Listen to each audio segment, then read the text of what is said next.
Well, as we enter the home stretch of this presidential race, which remains extraordinarily tight, Mitt Romney is making his final push, traveling across 13 cities in 7 states in 3 days. My co-anchor Bill Weir has been on the road with him and joins us from New Hampshire this evening. Good evening, Bill. Cynthia, and it's not over yet, believe it or not. Mitt Romney just walked off stage here in Manchester. This is supposed to be the poetic end to a campaign that started in the Live Free or Die state a year and a half ago, but things are so tight, he's added events in Ohio and Pennsylvania tomorrow, which is either brilliant or desperate, depending on which strategist you talk to, but there's only so much time on the clock, and this morning, the start of the finish line began in balmy Orlando. We pray that America over these next few days would exalt righteousness. The morning began with prayers One nation under God. And the pledge, puppets and pin sellers. I'm a great believer in our democracy. And to warm up the crowd, just about every big-name Republican in Florida. And squirming all the while, all those little ones brought by hopeful parents for a lesson in living history. I could say I've met him before. Right? Have you always voted Republican? Abigail's mom is the Obama campaign's worst nightmare, a former Democrat who brushes off the president's targeted messaging to women.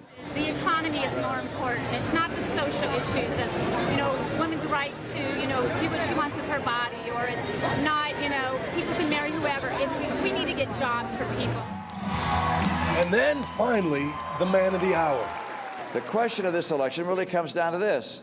Do the people of America want 4 more years like the last 4 years, or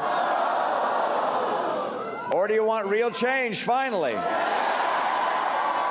Who began by promising a better tomorrow, while this deadlocked state is still dealing with the headaches of yesterday.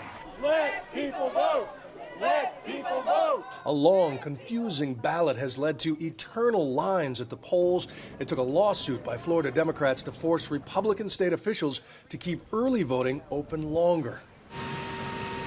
After the morning rally, it was off to Virginia. It's the next First Lady of the United States, where Ann Romney joined the final push. Are we going to be neighbors soon? The exurbs outside Washington, D.C. are a distinct mix of young professionals and Old South sensibility, with razor-thin polling margins and a few coveted undecideds. Good to meet you, man. Like Joshua, who just joined the Navy at age 30. And honestly, I haven't got a whole lot of clarity from either candidate. It's been a lot of, we stand with Israel and we stand with our ally. Yeah. Awesome. What does that mean? From Virginia, it was on to Ohio in time for dinner. The state to watch tomorrow night. I need your vote. Walk with me. Walk together. It is so tight here that even in deep blue counties, where billboards rotate Romney's face with wanted posters, supporters have come in from out of state to fight the ground game one door at a time. We support Mitt Romney. We're hoping we can get your support here come Tuesday. Now, you guys did this 4 years ago for McCain? Yes. How would you compare the enthusiasm between then and now? World of difference. 3 or 4 times more now. It's feeling a lot like a turnout election, that the side that wins will be the side that really gets their people to the polls. Political scientist John Green teaches battleground politics at the University of Akron and points out that after a season of redistricting and new precinct locations, it might be a good idea to brace ourselves for the fallout of mass Ohio confusion. When there's confusion, there's provisional ballots, and there's disputes, and there's arguments, and there's lawsuits. So if it turns out to be really close, it could take a few days, maybe even a few weeks to sort it all out. Please, Lord, no. We've been through that before, right?